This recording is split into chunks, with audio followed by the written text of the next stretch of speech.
Thanks everyone for joining. I imagine some other people are going to trickle in as we go forward, but I appreciate you taking the time today to kind of go through this.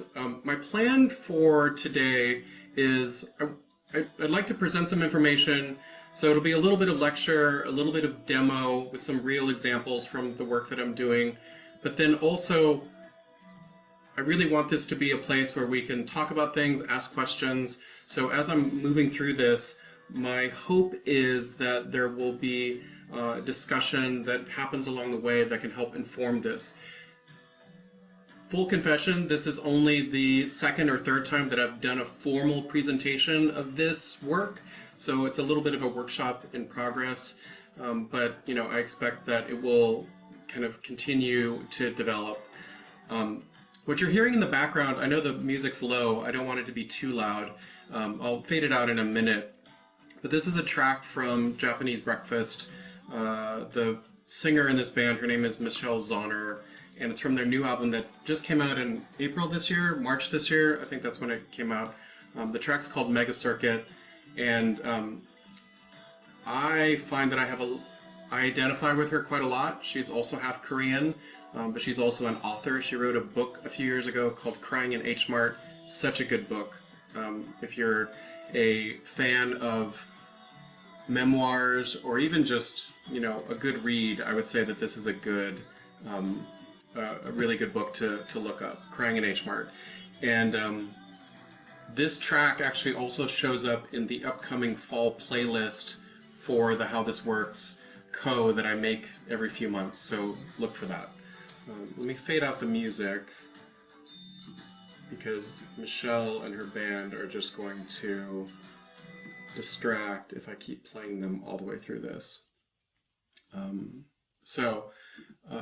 Like I said, let's start with introductions. I think you all know who I am, but let's just get introductions out of the way. So a little bit about me, and then I'll do some light signposting for what we're going to talk about today. If you don't know who I am, whether here or on the recording, my name is Skipper Chung Worson. I'm a product strategist, designer, and workshop facilitator. My services practice is called How This Works Co. I work primarily with early stage startups and mid-market businesses. That's where I've seen an initial kind of traction. I also do some coaching on the side. I have 2 coaching clients right now. I also recently signed on as a principal partner at a boutique agency called the Consulting Lab Inc. But today what we're talking about is something that I feel like is often skipped over in product development. And that's the idea of finding your bullseye customer. And underneath that, there's also some around foundational user research, customer research. And one thing that I think that the bullseye customer paradigm is really good for, its goal actually, is how to stop guessing about who your customers are and why they choose the product or service that you might be working on. And I'm not talking about customer support, which is also important, or customer testing, sometimes called user testing. Those are not things that I'm talking about. What I'm referencing actually has to do with what's often called customer discovery interviews, where you're discovering context pieces about your customers. And we'll talk about this more in detail, but the idea of what are your customers' goals? What are their pain points? A lot of people make a lot of pain points. Solve the pain point and you get the customer. Well, there's a lot more to customers that aren't necessarily about pain. There's also something around their goals, as I said, their needs, their desires, their wants. I actually love something that Teresa Torres says here when she talks about opportunities to help a customer.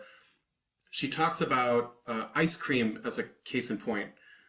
Ice cream doesn't solve a pain point, right? But boy, it's sure delicious, like some sort of sweet frozen dessert. So what I mean by all of this is, how do teams, companies, even we in the work that we do, how do we help other human beings to make evidence-based decisions? So that's really what the Bullseye Customer Sprint is all about. I'm currently, and this presentation, this material is part of what I'm calling the Bullseye Customer Sprint 2.0, because I'm reformulating how I was initially doing this work into something a little bit more involved, but more than that, it's much more nuanced and I think serves many more potential audiences. And I'm glad that you all are here to learn about this. So actually, I'll pause here. Does anyone have any questions? Everyone's so polite, like they've muted and all of that. But does anybody have any questions about what we're going to cover? No questions, Skipper, but just, yeah, like, I would say, like, I can relate to the same things that you said about product strategy designer and being like empathy for the user and applying that human-centered design process to really solve for the real problems is what I am passionate about, and I'm looking forward to learning more from this session. Yeah, Manish, thank you for jumping in on that. And I think that I hope that what you can do is take some small lessons from what I'm doing here. And maybe it's not about doing the entire process Mm, because we may not necessarily have the capacity or bandwidth to do that level of work. mm, But there might be some small things that you can do, introduce it into your process. I have to say that in starting to run my own business, mm. I've taken parts of this and applied this to the work that I do inside of my business. So I can Nice. tell you that it's helped me to go through this as well. Yes, yes, I can totally relate that you are way ahead of me in this journey, so I would have to learn from you a lot. Well, thankfully, it's not actually a race. It might feel like a race. It's not actually a race. It's also about doing the things that you can do in the time that you can. Mm. I mean, it's really just about focusing on the next thing, I think. So I'm glad that you're here. Any other questions or comments from other folks who are here? One quick question. Usually you define your bullseye customer after you validate the business ideas, is that correct? Mm, yeah, that definitely is the stack that a lot of businesses do. I don't personally think that that's correct.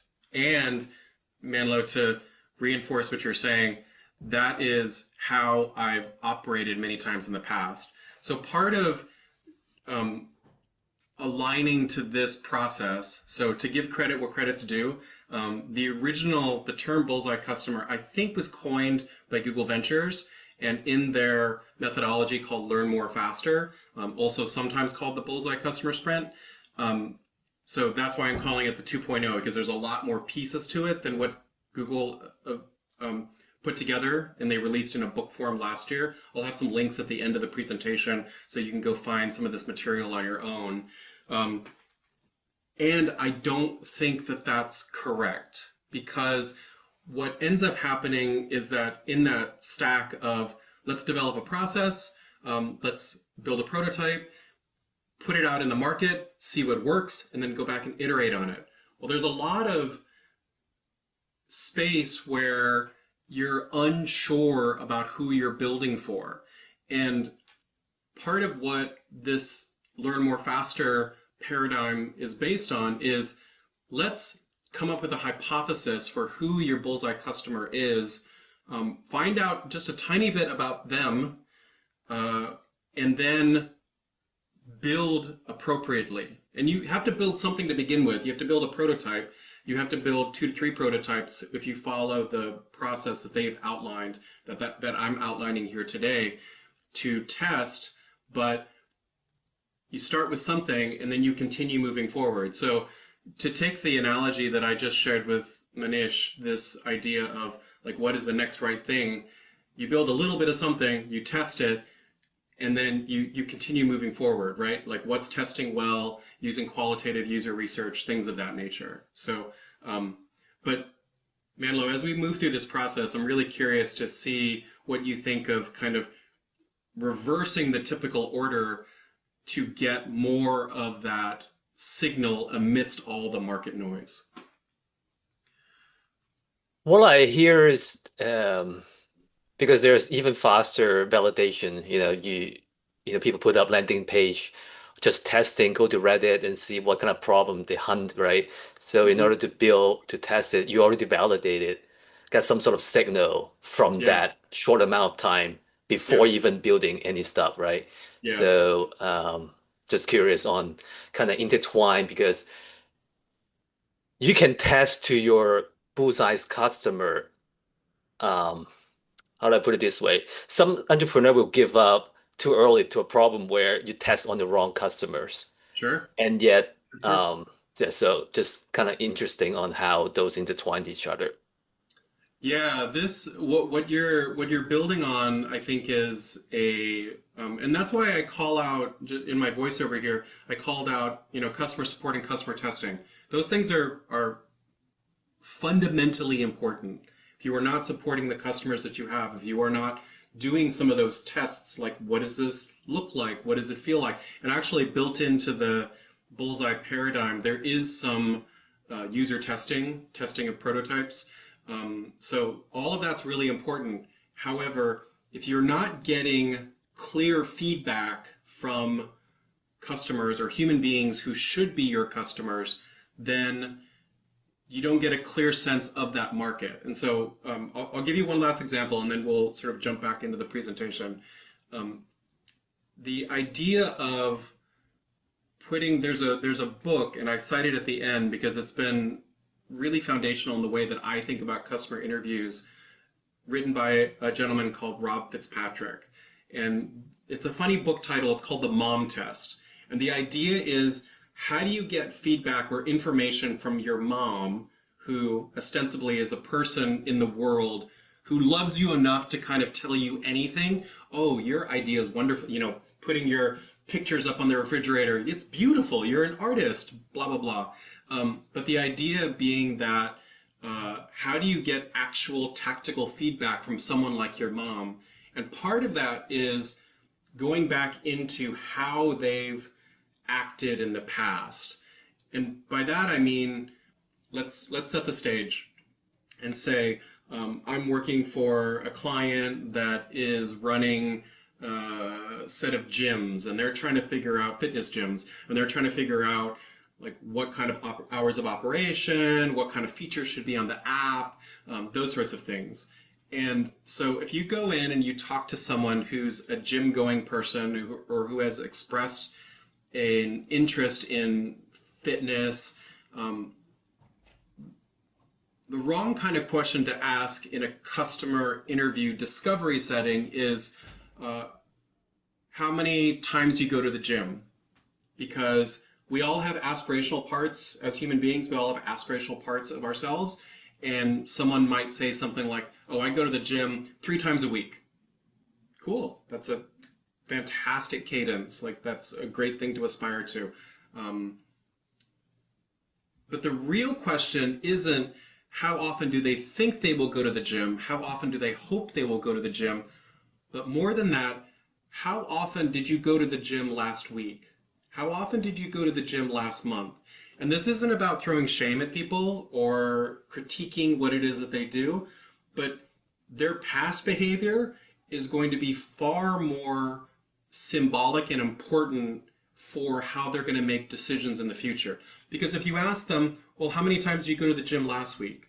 Well, last week my kid was sick and I had an early morning meeting, so I only went once a week. Oh, so once a week is probably much more sustainable for that particular person. So just that shift of not asking about, putting up a pricing page or putting up a feature and saying, oh, do you like it? Looking for that human validation. But really, it's more about what have you done in the past that can then inform business decisions for the future.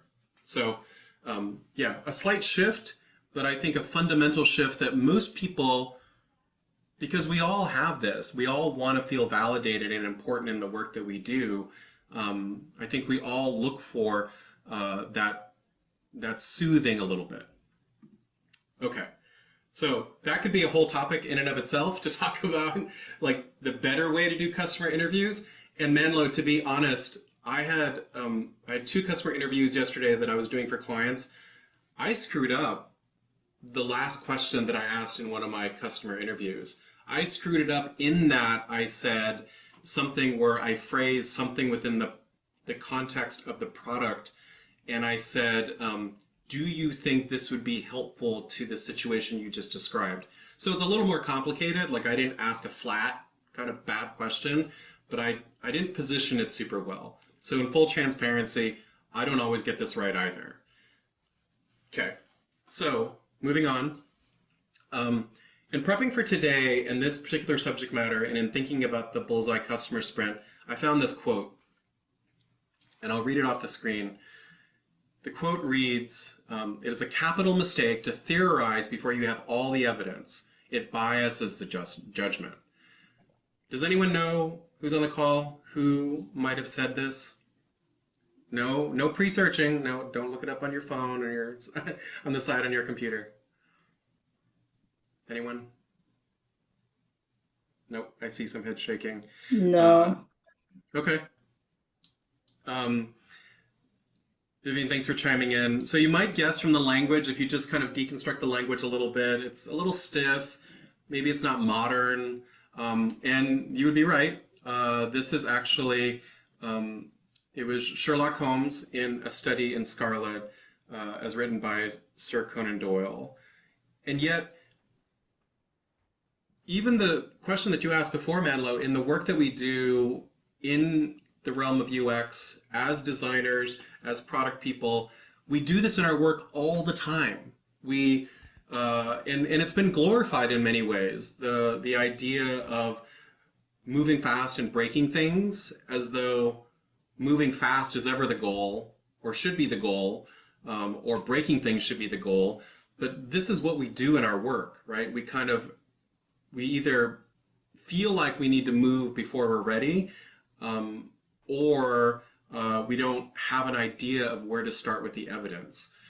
So without deconstructing sort of the underlying pieces of that, like why that's happening, what I would say is there's a reason why many products don't catch fire, right? The businesses don't grow. That's the title of this particular slide.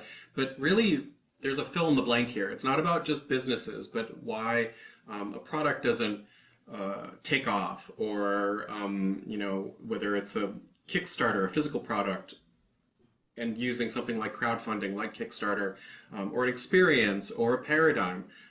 There's so many reasons why things don't succeed. Why a feature that's launched, even though it might take 6 months or whatever it is, why they fail. And part of it is that this idea that in teams and in companies that there's an imagining of what customers want, what they hope customers want, but not actually that laundry list of things that I said before. What are customers' actual needs? What are their wants? What are their pains? What are their goals? So we have a few people here, and I wonder who here has made a persona, whether it's like an official persona that was well designed or like sketched it out. Who's made a persona here? All right, all hands up. So thank you. So was the persona based on research, or was it based on kind of an ad hoc discussion that the team was having? Was it based on real people? I'm so curious.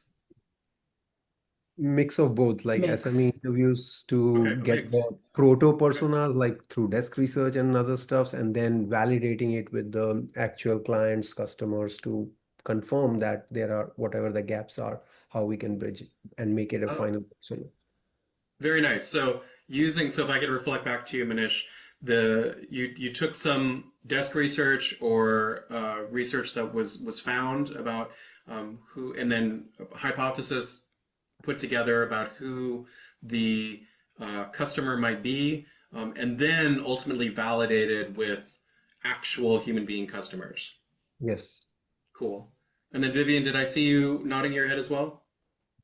Yeah, so part of my work, I've built personas, but the research has been done by kind of the UX team, and they've done a little bit of research, and they almost get us to validate their Mm, research in a sense. So I work mhm. in an incubation team. So when we launch new features or new products, part of what we try and do is validate those with actual customers. Yeah. This is great. I'm so happy to hear this, that at least two examples of, I feel like a lot of times when personas are built, they are built out of sort of copy and paste, or even worse, like these days, there's so many AI tools, like AI tools just scraping stuff off the internet, things like that. Because unless ultimately, and I think that that's my opinion, totally fine to base it on a hypothesis, right? That might be based on some of this found research, found sort of like demographics information. But unless they're based on real people, real stories, it's still a guess. And in some ways, it's all fake, right? In this way, unless you go back and you actually confirm that this is a real life human being in the world. Um, so for the purposes of our conversation today, I did a an internet search, and this is one of the first personas that came up. And I wonder, because everyone here has some experience making personas, for me, this feels like this is one of those conference room personas. This is one of those sort of cosplay personas. It does have goals and frustrations, which is more than I see on most. But as folks here are looking at this, what's wrong here that isn't uh, that feels like it might be kind of a manufactured persona and not necessarily a manufactured then validated, so then a real quote unquote persona.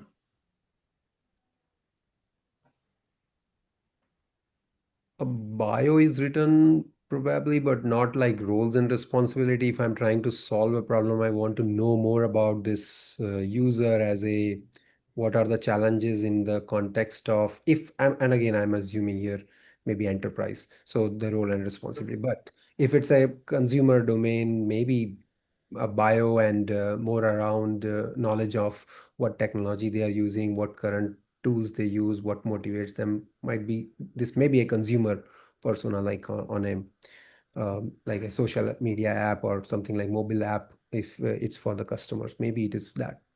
Yeah. Just a thought. Yeah, I agree with you, Manish. Like, did they actually talk to a real, like an actual regional director who travels 4 to 8 times per month? Because it doesn't, if you scan this, it seems to check out, but I don't I don't think, like, one of the things that this calls out is one of the frustrations being too many websites visited per trip. Well, if she's a full-time employee for some organization that's, has her in a region, like, is her real problem, Jill Anderson, is her real problem that she visits too many websites per trip? Yeah.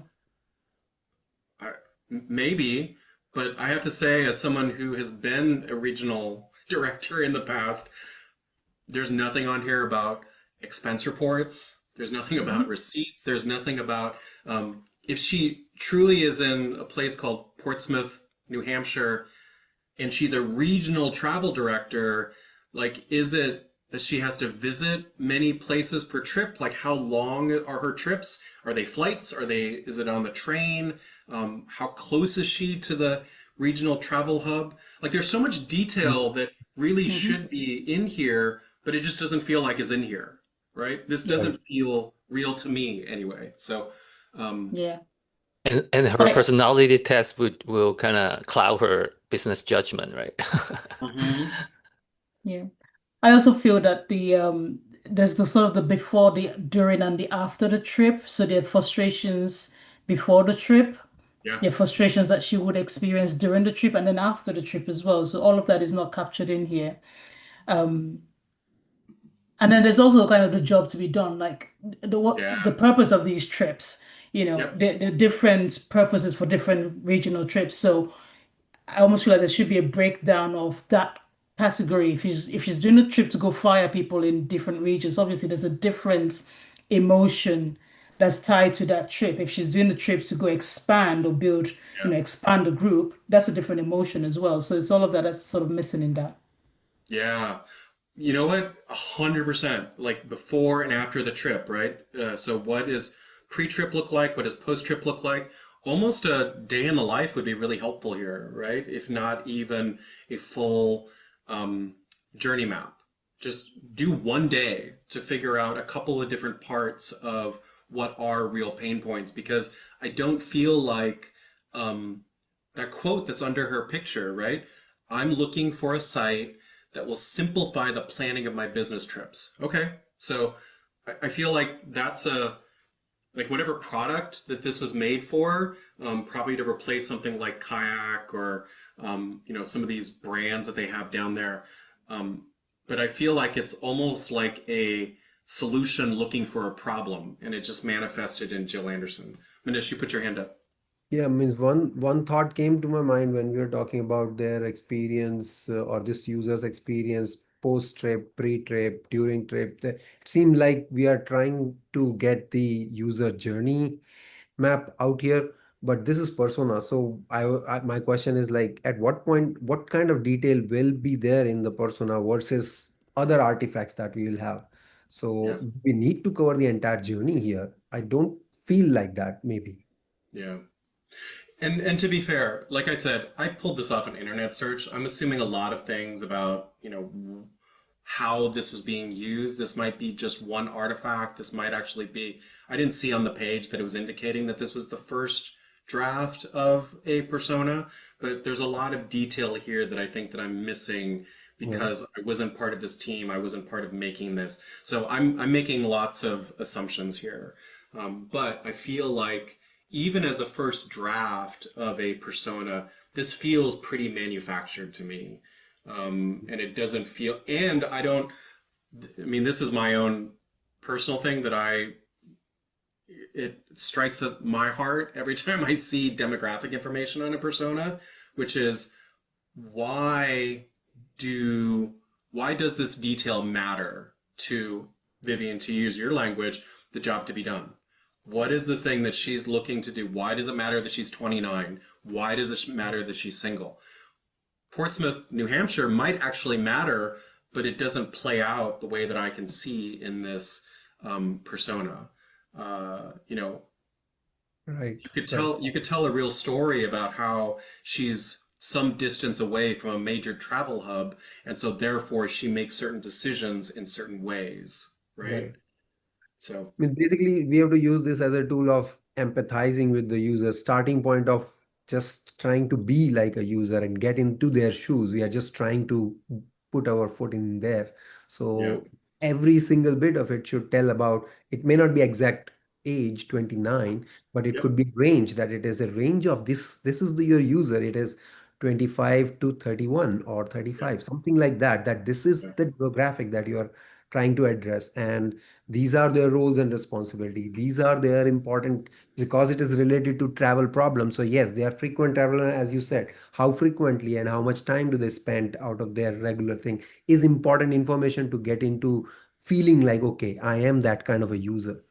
yeah.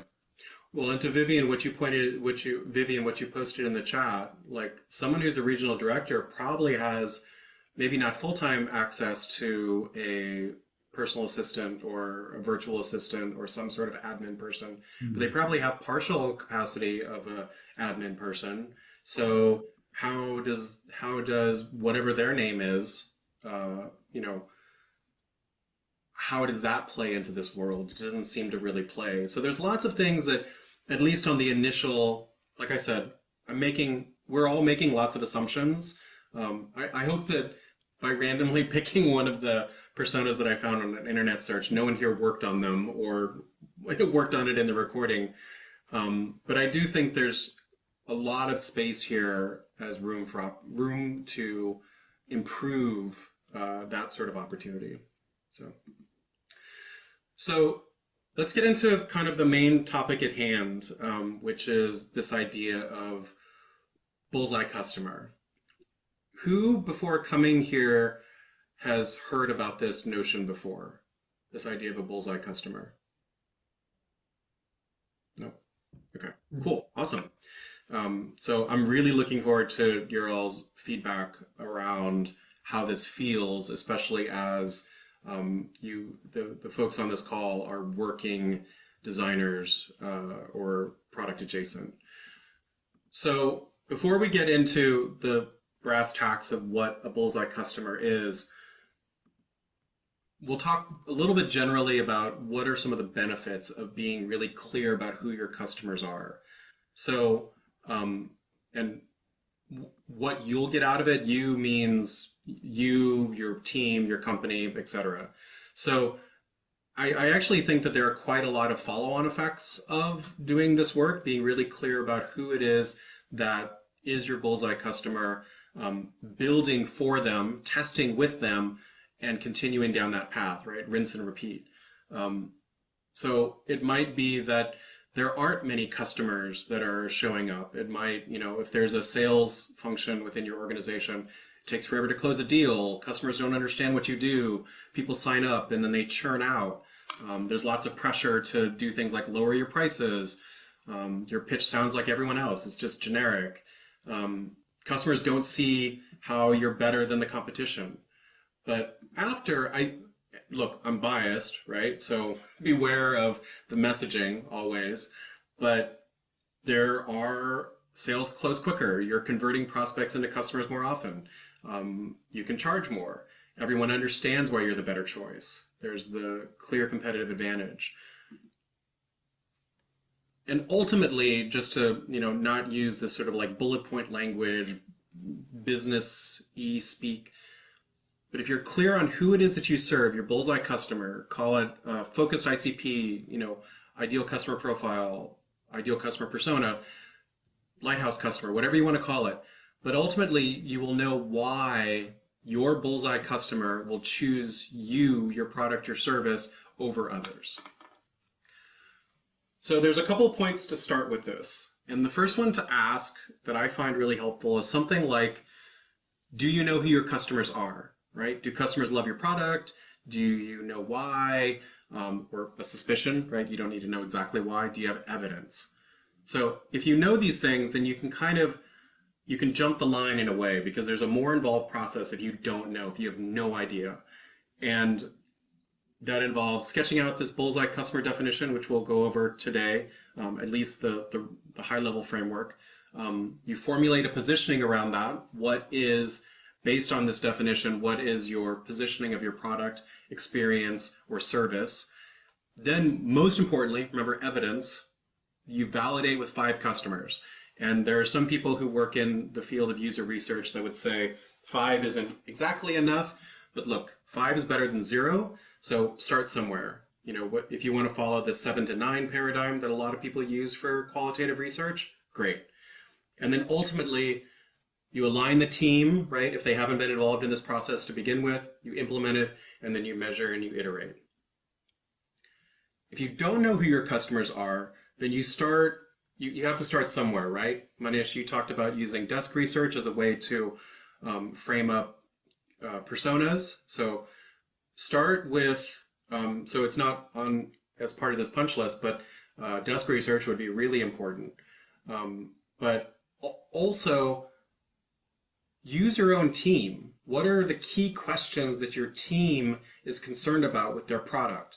And this requires, I think, sometimes a really frank conversation about things that they might be afraid of. And we'll talk about that in a moment before we get to the bullseye customer definition.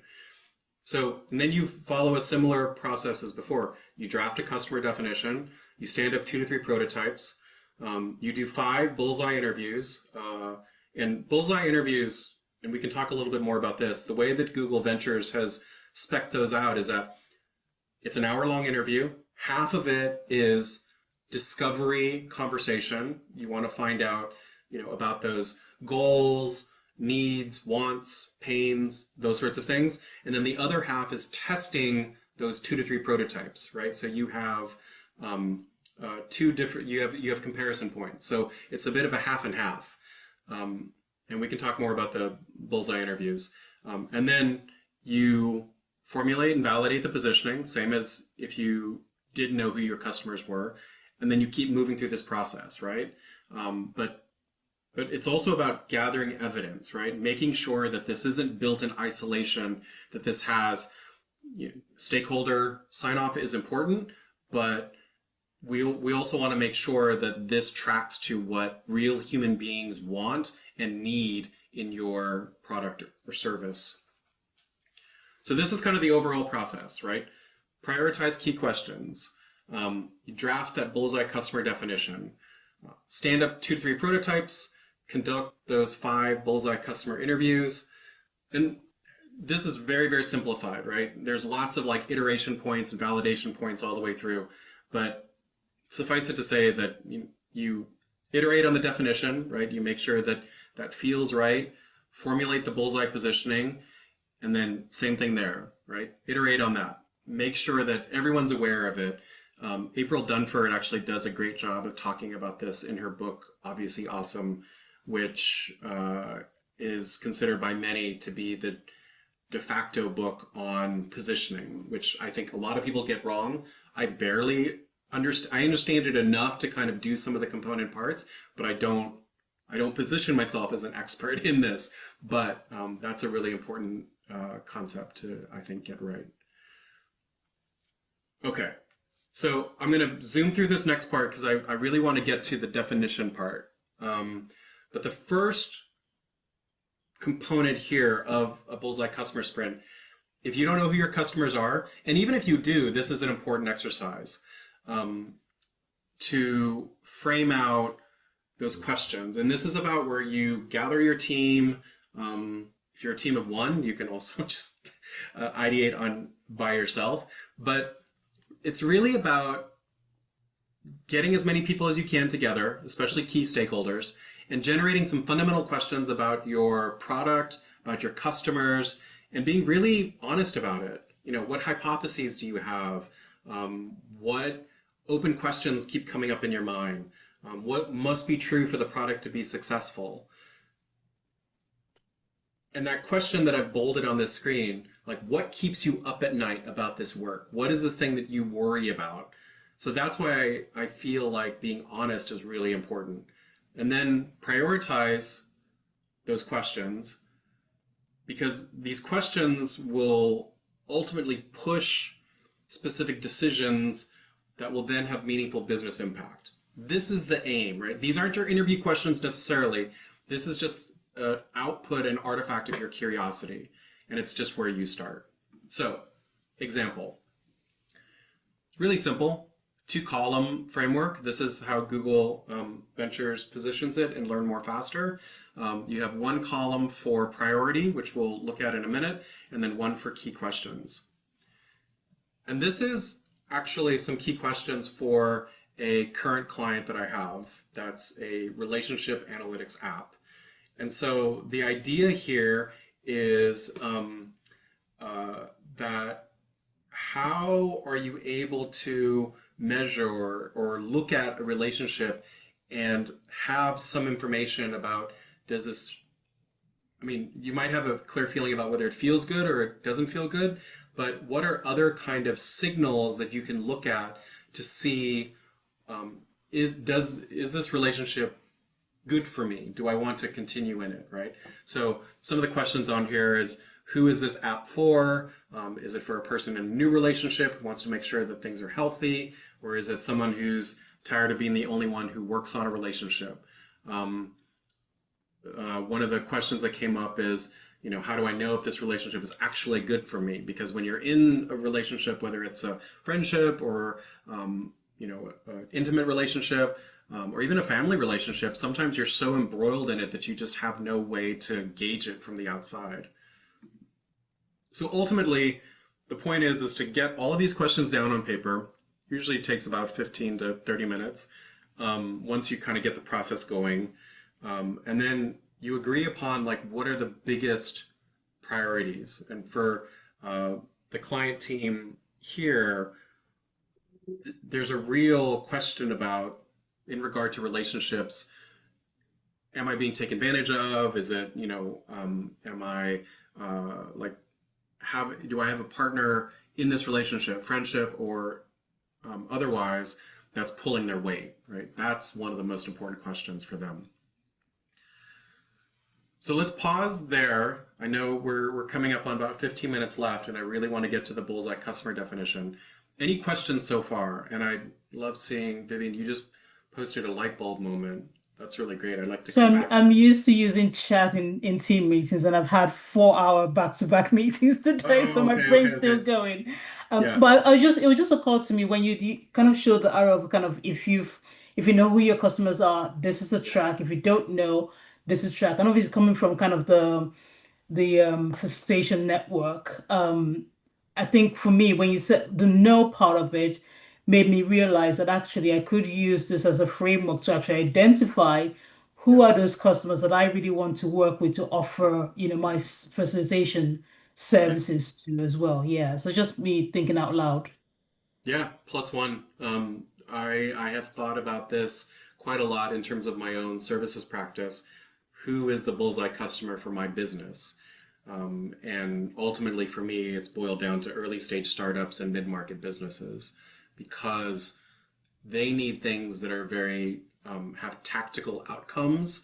They don't have time or money to spend on frivolous activities. So to be really clear on who their customers are, how they can build features and services and experiences that best serve them, and then to keep going down that path, right? So Okay. The early stage customers, are they like pre-funding, or maybe they've gone through Series A, B funding? not B yet. I find that B gets into the growth stage Mm, area, and so a lot of startups in that area are really focused on growth. yeah, Yeah, we can have a side conversation about of this. course. I think it's about for me some funding. Bootstrapped is hard just because finite, even more finite pool of resources. So I think there's also a funny thing here about crossing the chasm. If you believe in the idea of talking to your customers, then an approach like this will make sense for you. But if you don't ultimately believe in it, then or you think you already do it, right? There's denial. There's a tricky mixture there. Mm. So okay, so this is the sort of the crux of the talk today, and I only have a few more slides. So here, think about, so you've gone through, you formulated some of those key questions, whether it's on your own or with part of a team. Hopefully, if you've done this on your own and you have access to a team, you've been able to validate it with them. It's always helpful, I think, to plant some of these questions that might spur other people to think and be open and share. But this bit is really about being specific with who your bullseye is, right? The notion here is that you can't be everything to everyone. The analogy that I like to use is if you're not specific, then this idea of focus gets tricky. And I might be too literal in this analogy, but I'm thinking about this like a photograph. So part of what makes a great photo, in my opinion, is that it's framed properly and focused in an area. If everything's in focus or it's a super wide frame, how does someone who's looking at the photograph know what to pay attention to? I often think about this as like those giant sort of class pictures that have people on sort of bleachers or like big steps or whatever. You're kind of scanning the whole crowd just for like one face or a few faces that you're looking for. So I think that focusing in on a bullseye customer is really about pinpointing this is what I want to pay attention to. These are the kinds of behaviors that indicate that someone's likely to buy. What is the for your product? What is that trigger, right, for their need? And I find that the more specific that you can get, the easier it is to find and sell them. There's a piece here about sizable market too. Like if you get too narrow and you have such a small market, then that's not going to work very well either. So part of this exercise, you need to go in and look at, well, do we feel like this is a big enough market to sell to? So I'm going to give another practical example from my current client work. One of my other clients is building a vibe coding app, and they're targeting a very specific kind of customer. And this kind of customer is the bullseye that we've determined for them is a product or ops manager who doesn't code. They work at a small or medium company, a growing company. They're savvy. They have quite a mess in their work. They're maybe even a bit stuck. And by mess, I mean they're overusing tools like spreadsheets, or maybe it's a method like copy and paste, or maybe they throw everything into Notion, or it's a really cluttered, I don't know, OneDrive or Google Workspace, and it's becoming a real time suck, right? This particular bullseye, they've tried a couple of things to solve it. They're technically curious, but they've probably hit a wall. They don't feel like they have access to build something that would help them. They definitely don't have developer time if there are developers within their organization. And they don't feel like they can try a solution without jumping through a bunch of hoops, right? So lots of different things here. They should also be the decision maker who can influence the process, which is why we picked a small or medium company versus a large or enterprise company. Those approval processes can get really hairy, and ultimately they just need a new solution to fix their problem at hand. So this is the canvas that I've put together using the Learn More Faster methodology, also borrowing a little bit from April Dunford's positioning canvas, as well as a little bit of jobs to be done here. So just to kind of run through them really quickly, starting in the top left, you've got the scenario, then moving over to what are their goals and aspirations, like what are they hoping for, motivations, why they're trying to accomplish this, then some needs, current alternatives. And this is really important because even with the bullseye that I cited before, and I'll fill this in a minute, the bullseye that I cited before for my client, the vibe coding customer, like it might be that I don't do anything. Like there's not a current alternative. I just, spend way too much time doing this work that could be faster. So the current alternative might be I do nothing. And then what are some exclusion factors? And then what are those pains and triggers? So that way, what might create urgency. So this is filling in that canvas for the aforementioned example with my vibe coding bullseye customer. The customer doesn't write code and they've hit a wall. They need to build something and they don't have time to jump through a bunch of hoops.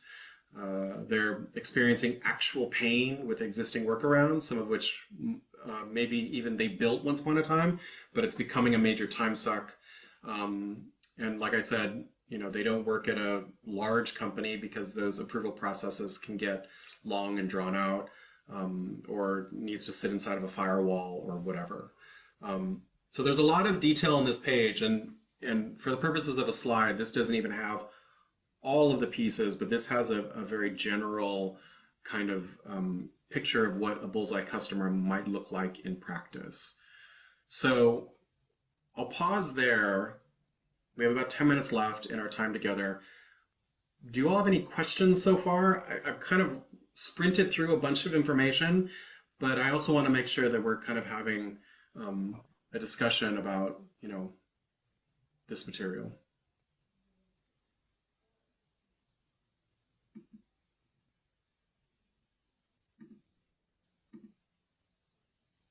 Okay.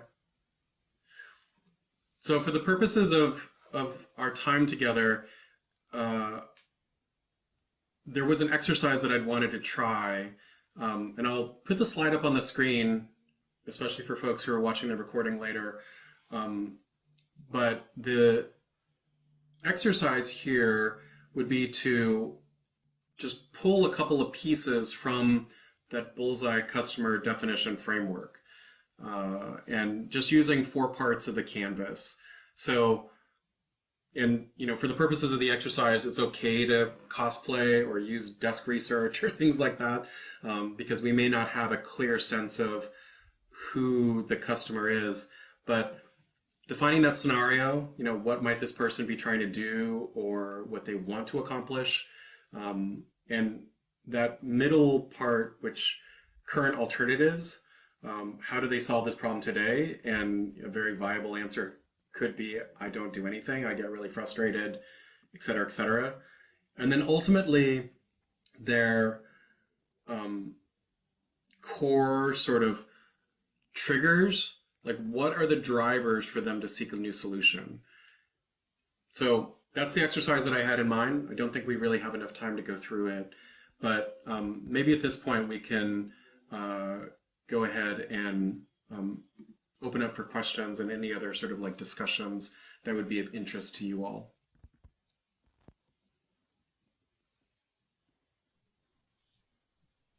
I have a question around timing. So typically, how long would it take you to go through the entire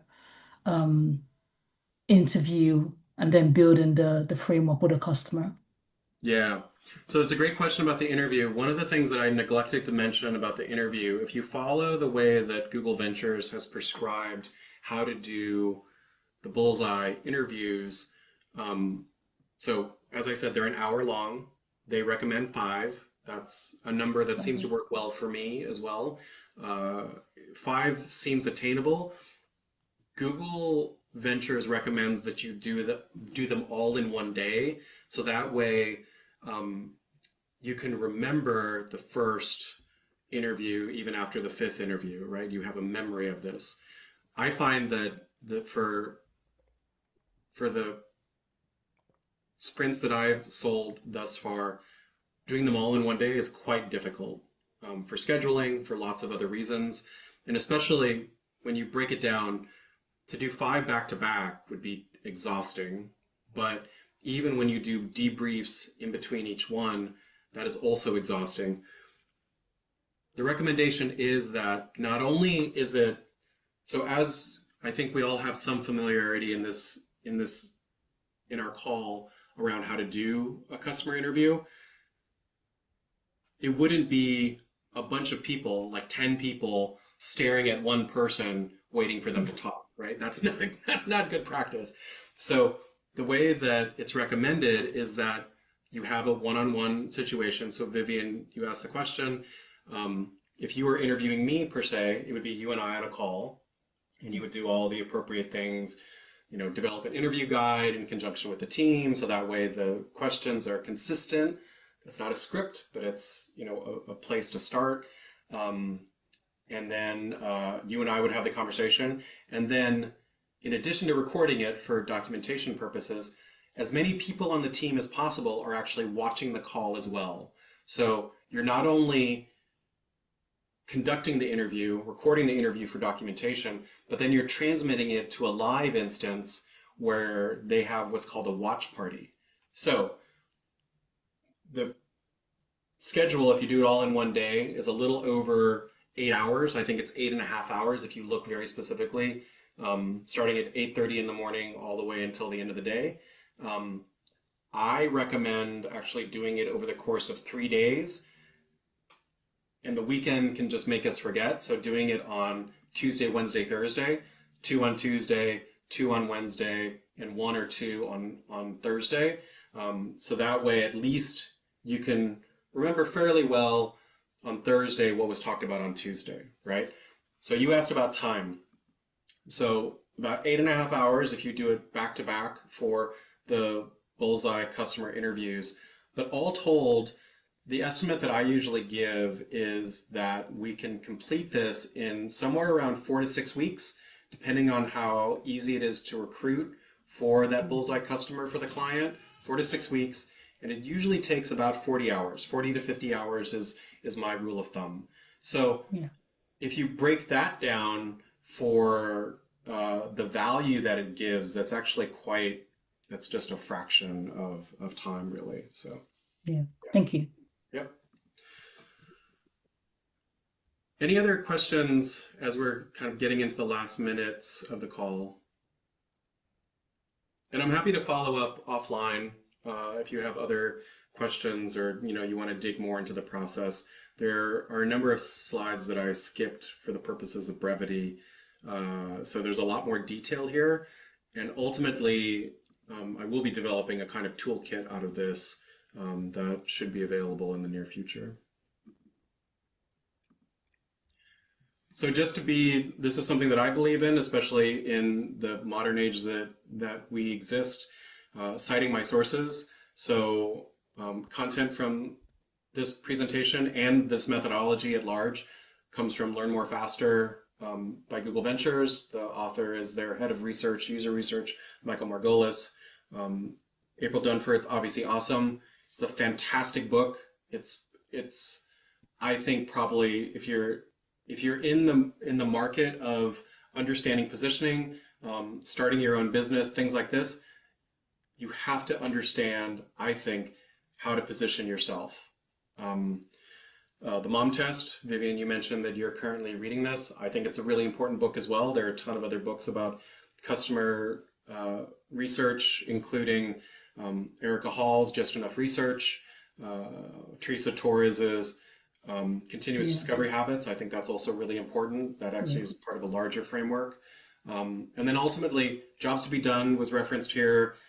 I also borrowed a little bit from my friend Jen Blatz. She has something called a scenario alignment canvas. She was on an episode of my podcast back in May. So anyway, and then in transparency, I did use Claude. That's my AI tool of choice in Grammarly for some wordsmithing, some grammar checks, things like that, and then Unsplash rather for some of the images. So thanks everyone for your time today.